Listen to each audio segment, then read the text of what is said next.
Hi guys, welcome to Python bus. ఈ వీడియోలో మనం సెట్ కోసం డిస్కస్ చేసుకుందాం. So mainly set is an unordered collection of unique elements. దీనికోసం తర్వాత డిస్కస్ చేసుకుందాం. It is mainly used to eliminate the duplicate entries. ఇది అసలు డూప్లికేట్ ఎంట్రీస్ని అలౌ చేయదు. సెట్ని మనం using curly braces or using set కన్స్ట్రక్టర్తో మనం క్రియేట్ చేసుకోవచ్చు. ఇక్కడ ఎగ్జాంపుల్ చూడండి. ఫస్ట్ ఎగ్జాంపుల్లో యూజింగ్ కర్లీ బ్రేసెస్ మనం సెట్ని క్రియేట్ చేసాం. And second example using set constructor. ఆ సెట్ కన్స్ట్రక్టర్లో మనం లిస్ట్ ఇవ్వచ్చు, టపుల్ అవ్వచ్చు, డిక్షనరీ ఏది ఇచ్చినా కూడా యూజింగ్ సెట్ కన్స్ట్రక్టర్ మనం దాన్ని సెట్గా కన్వర్ట్ చేసుకోవచ్చు. ఇప్పుడు క్యారెక్టరిస్టిక్స్ ఆఫ్ సెట్ కోసం చూద్దాం. ఫస్ట్ది ఏంటంటే యూనిక్నెస్. అంటే set does not allow duplicate values.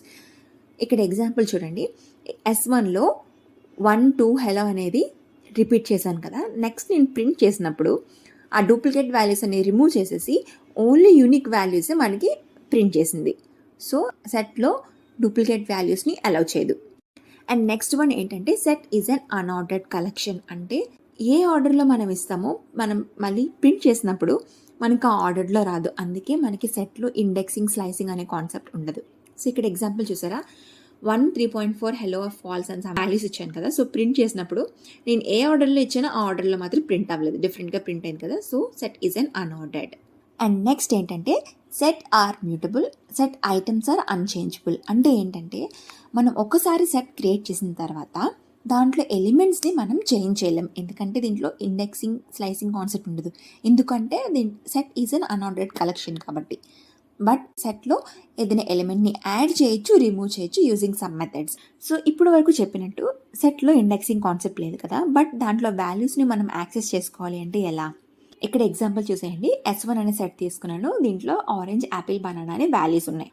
ఇప్పుడు నేను S1 ఆఫ్ 0 అని ఇచ్చాను. అంటే 0 ఇండెక్స్లో ఉన్న వాల్యూని యాక్సెస్ చేసుకోవడానికి మనం S1 ఆఫ్ 0 అని ఇచ్చాం.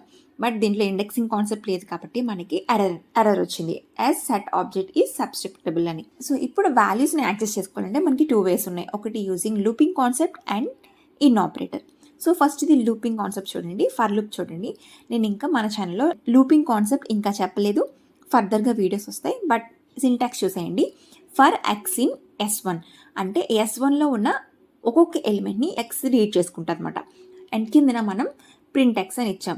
సో S1 అనే సెట్లో ఉన్న ఎవ్రీ వాల్యూ ఒక్కొక్కటిగా రీడ్ అయ్యి మనకి అన్ని వాల్యూస్ ప్రింట్ అయిపోతాయి అన్నమాట. సో ఈ విధంగా వాల్యూస్ అన్ని యాక్సెస్ చేసుకోవచ్చు. ఆర్ ఎల్స్ మనకి ఇంకొకటి ఏంటంటే యూజింగ్ ఇన్ ఆపరేటర్ మనం ఆ పర్టికులర్ వాల్యూ ఇచ్చిన సెట్లో ఉందా లేదా అని చెక్ చేసుకోవచ్చు. ఇక్కడ బనానా ఇన్ S1 అని ఇచ్చాను కదా. సో ఈ బనానా అనే వాల్యూ ఇచ్చిన సెట్లో ఉందా లేదా అని చెక్ చేసి ఏదో ట్రూ ఆర్ ఫాల్స్ మనకి రిటర్న్ చేస్తుంది. ఇక్కడ బనానా ఉంది కాబట్టి ట్రూ అని వచ్చింది. అండ్ నెక్స్ట్ మ్యాంగో చెక్ చేసినాను, లేదు కాబట్టి ఫాల్స్ అని వచ్చింది. సో ఇలా మనం యాక్సెస్ చేసుకోవచ్చు. అండ్ నెక్స్ట్ సెట్ మెథడ్స్ కోసం చూద్దాం. ఫస్ట్ ఐటమ్స్ని ఎలా యాడ్ చేయాలో చూద్దాం. ఇక్కడ ఎగ్జాంపుల్ చూడండి. మై సెట్ తీసుకున్నాను. దీంట్లో యాపిల్, బనానా, చెర్రీ అనే సెట్ తీసుకున్నాను. ఇప్పుడు ఇందాక చెప్పినట్టు సెట్ క్రియేట్ చేసిన తర్వాత దాంట్లో వాల్యూస్ని మనం చేంజ్ చేయలేం కదా. సో ఇక్కడ చూడండి, నేను my set of 2 equal to mango అని ఇచ్చాను. అంటే 2 అనే ఇండెక్స్ ప్లేస్లో మ్యాంగోని రీప్లేస్ చేయు అని. సో 2 ఇండెక్స్ ప్లేస్లో ఆల్రెడీ చెర్రీ అని ఉంది. సో దాని ప్లేస్లో మ్యాంగో చేంజ్ చేయు అని ఇచ్చాను. బట్ అలా ఇచ్చిన తర్వాత మనకి ఎర్రర్ వచ్చింది. ఎందుకంటే it does not support item assignment as there is no indexing in set. So next వాల్యూస్ని ఎలా యాడ్ చేయాలో చూద్దాం. యూజింగ్ యాడ్ మెథడ్ మనం వాల్యూస్ని యాడ్ చేయొచ్చు. ఏదైనా సింగిల్ వాల్యూస్ని మనం యాడ్ చేయొచ్చు. ఇక్కడ my set dot add of mango ఇచ్చాను కదా. సో మ్యాంగో అనే వాల్యూ సెట్లోకి యాడ్ అయిపోతుంది. అండ్ నెక్స్ట్ మెథడ్ ఏంటంటే అప్డేట్ మెథడ్. సో అప్డేట్ మెథడ్లో మనం మల్టిపుల్ వాల్యూస్ని ఒకేసారి యాడ్ చేయొచ్చు. And update only allows iterable objects అనమాట. లైక్ లిస్ట్, టపుల్, డిక్షనరీ ఇలాంటివన్నీ అది యాక్సెప్ట్ చేస్తుంది. ఇక్కడ ఎగ్జాంపుల్ చూడండి. My set dot update of list ఇచ్చాను. లిస్ట్లో 1 and 2 వాల్యూస్ ఇచ్చాను. అండ్ 1 and 2 వాల్యూస్ యాడ్ అయిపోయింది. అండ్ నెక్స్ట్ ఎగ్జాంపుల్ చూడండి. మై సెట్ 1 అనే ఇంకో సెట్ తీసుకున్నాను. దీంట్లో 3 4 1.4 అనే సెట్ ఇచ్చాను. అప్డేట్ మెథడ్లో ఇంకొక సెట్ని కూడా మనం యాడ్ చేసుకోవచ్చు. ఇక్కడ my set dot update of my set 1 అని ఇచ్చాను కదా. సో ఆ 2 సెట్స్ మై సెట్ అలానే మై సెట్ 1 అనే 2 సెట్స్ కూడా యాడ్ అయిపోయాయి. అండ్ ఇక్కడ చూడండి, చెప్పాను కదా అప్డేట్లో అది ఓన్లీ ట్రిబుల్ ఆబ్జెక్ట్స్ని యాక్సెప్ట్ చేస్తుందని. ఇక్కడ నేను మై సెట్ డాట్ అప్డేట్లో 7 అని ఇచ్చాను కదా. As 7 is an integer, as it is not iterable object మనకి ఎర్రర్ వచ్చింది. Type error, integer object is not iterable అని చూసారా. అండ్ ఆల్సో ఇక్కడ my set dot update of ఒక స్ట్రింగ్ ఇచ్చాను, లైక్ హెలో అని. మనం ఇక్కడ స్ట్రింగ్ అనే ఒక వర్డ్ ఇచ్చాం. ఈ అప్డేట్ మెథడ్ ఏం చేస్తుందంటే ఇది అంతా ఒక వర్డ్లాగా ట్రీట్ చేయదు. ఆ వర్డ్లో ఉన్న ఒక్కొక్క క్యారెక్టర్ ఒక్కొక్క సపరేట్ వాల్యూ లాగా తీసుకొని అన్ని సపరేట్ చేసి అది తీసుకుంటుంది అనమాట. అండ్ ఆల్సో మీరు ఇక్కడ అవుట్పుట్ చూస్తే హెలోలో 2 L's ఉన్నాయి కదా, మనకి ఒక L వచ్చింది. ఎందుకంటే సెట్ డూప్లికేట్ వాల్యూస్ని అలో చేయదు కదా, అందుకే ఒక L రిమూవ్ చేసేసింది. సో ఇది అప్డేట్ మెథడ్ కోసం. అండ్ నెక్స్ట్ సెట్లో ఉన్న వాల్యూస్ని ఎలా రిమూవ్ చేయాలో చూద్దాం. ఇక్కడ ఎగ్జాంపుల్ చూడండి, మై సెట్లో యాపిల్, బనానా, చెర్రీ, మ్యాంగో అనే సెట్ తీసుకున్నాను. సో దీంట్లో మనం ఫస్ట్ రిమూవ్ మెథడ్ చూద్దాం. My set dot remove of ఆ వాల్యూ ఇచ్చాను మ్యాంగోని. సో మ్యాంగో వాల్యూని రిమూవ్ చేయని. సో రిమూవ్ అయిపోయింది. అండ్ ప్రింట్ చేసి చూస్తే యాపిల్, బనానా, చెర్రీ అని వచ్చింది remaining values. And for suppose ఇప్పుడు మనం రిమూవ్ మెథడ్లో ఏదైనా లేని వాల్యూని మనం ఇచ్చామనుకోండి రిమూవ్ చేయమని. ఫర్ ఎగ్జాంపుల్ ఇక్కడ హెలో అనే వర్డ్ ఇచ్చాను. మనం సెట్ డిక్లేర్ చేసినప్పుడు హెలో అనే వర్డ్ లేదు. సో ఆ వర్డ్ని మనం రిమూవ్ చేయమని ఇచ్చాం. బట్ ఆ వర్డ్ లేదు కదా, అందుకే మనకి ఎర్రర్ వచ్చింది, కీ ఎర్రర్ అని. బట్ ఇన్ కేస్ మనకి ఇలాంటి లేని వర్డ్స్ చెక్ చేసినా కూడా మనకి ఎర్రర్ రాకూడదు అనుకుంటే మనకి నెక్స్ట్ మెథడ్ ఉంది, డిస్కార్డ్ మెథడ్. డిస్కార్డ్ మెథడ్ కూడా సేమ్ రిమూవ్ మెథడ్ లాగే వర్క్ అవుతుంది. ఇక్కడ ఎగ్జాంపుల్ చూడండి, my set dot discard of cherry అని ఇచ్చాను. సో చెర్రీ ఆల్రెడీ మన సెట్లో ఉంది కాబట్టి రిమూవ్ అయిపోయింది. అండ్ రిమైనింగ్ వాల్యూస్ మనకి ప్రింట్ అయిపోయింది. ఇప్పుడు నేను my set dot discard of kiwi అని ఇచ్చాను. కివి వాల్యూ మన సెట్లో లేదు కదా, సో ఇక్కడ లేని వాల్యూ చెక్ చేసినా కూడా మనకి ఇక్కడ ఎర్రర్ రాదు. సో ఇక్కడ ఎర్రర్ రాకుండా ఆ వాల్యూస్ని మళ్ళీ డిస్ప్లే చేస్తుంది అనమాట. సో ఎప్పుడైనా మనకి ఎర్రర్ జనరేట్ అవ్వకూడదు అనుకుంటే మనం డిస్కార్డ్ మెథడ్ యూజ్ చేసుకోవచ్చు. అండ్ ఆల్సో మీరు ముందు లిస్ట్ అండ్ టపుల్ కానీ చూసుంటే దాంట్లో మనం ఎక్కువగా పాప్ మెథడ్ యూజ్ చేసేవాళ్ళం ఏదైనా వాల్యూని రిమూవ్ చేయాలి అంటే. సో సెట్లో కూడా పాప్ మెథడ్ వర్క్ అవుతుంది. బట్ ఏంటంటే పాప్ మెథడ్ యూజ్ చేసినప్పుడు అది ఏ వాల్యూ రిమూవ్ చేస్తుందో మనం ముందే ఫైండ్ చేయలేము. ఎందుకంటే సెట్ అనేది అన్ఆర్డర్డ్ కలెక్షన్ కదా. పాప్ మెథడ్ ఏం చేస్తుంది, ఉన్న లాస్ట్ వాల్యూని రిమూవ్ చేస్తుంది.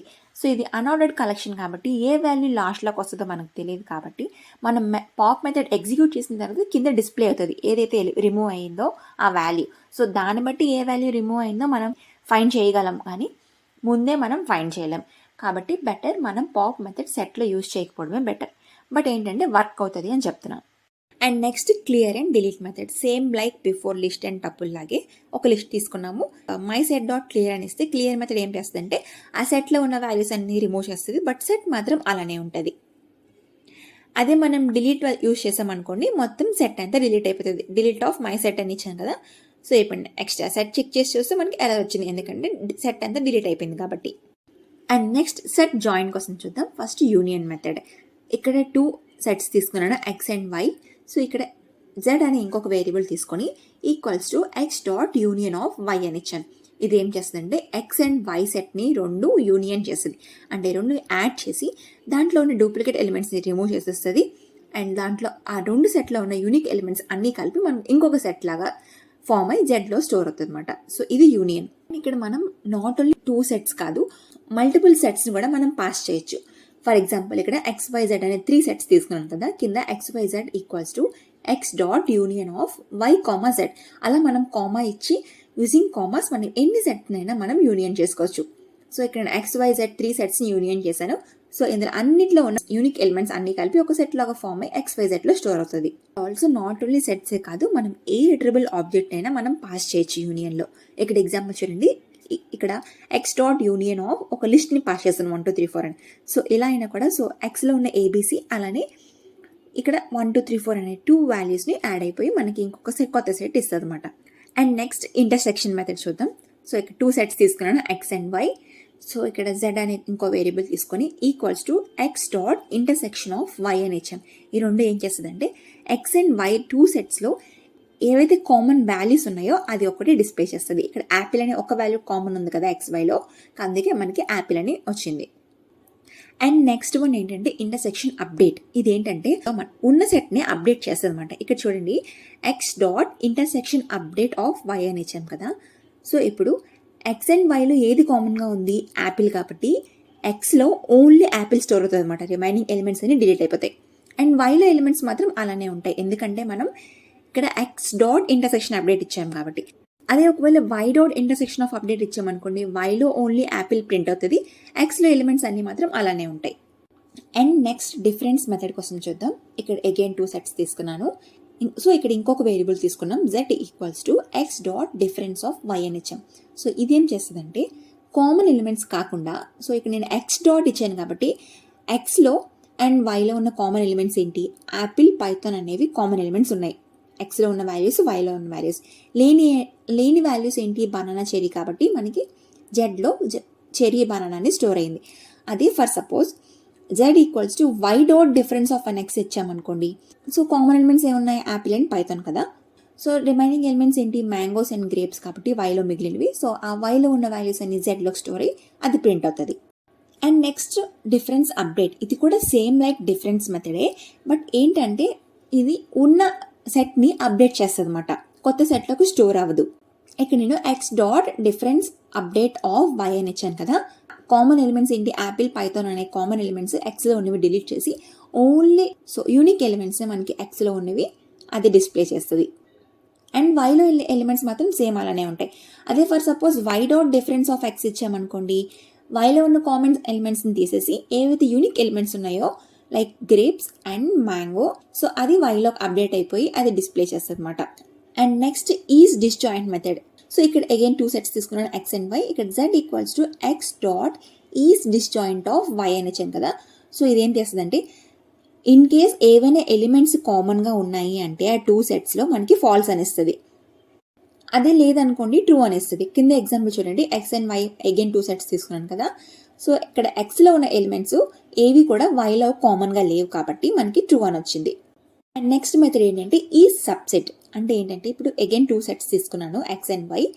ఇప్పుడు ఎక్స్లో ఉన్న ఎక్స్ డాట్ ఇచ్చాను కాబట్టి ఎక్స్ డాట్ ఈ సబ్సెట్ ఆఫ్ వై ఇచ్చాను కాబట్టి ఎక్స్లో ఉన్న సెట్ మొత్తం వైలో ఉంటే మనకి ట్రూ అనేస్తుంది, ఒకవేళ లేకపోతే ఫాల్స్ అనేస్తుంది. ఇప్పుడు చూసారా, నేను వై డాట్ ఈ సబ్సెట్ ఆఫ్ ఎక్స్ అని ఇచ్చాను. సో వై అనే మొత్తం సెట్లో ఉన్న వాల్యూస్ అన్నీ ఎక్స్లో లేవు కాబట్టి మనకి ఫాల్స్ అని వచ్చింది. సో మీకు ఇంకా ఏమైనా మెథడ్స్ కావాలి అనుకుంటే కామెంట్ సెక్షన్లో మెన్షన్ చేయండి, అన్నిటికీ ఆన్సర్ చేస్తాను. సో ఇంకా మీకు ఏమైనా డౌట్స్ ఉన్నా కూడా కామెంట్ సెక్షన్లో మెన్షన్ చేయండి. కంటెంట్ సో అలానే మా ఈ కంటెంట్ నచ్చితే కనుక తప్పకుండా మా ఛానల్ని సబ్స్క్రైబ్ చేయండి, లైక్ చేయండి, షేర్ చేయండి. See you in next videos. Bye by.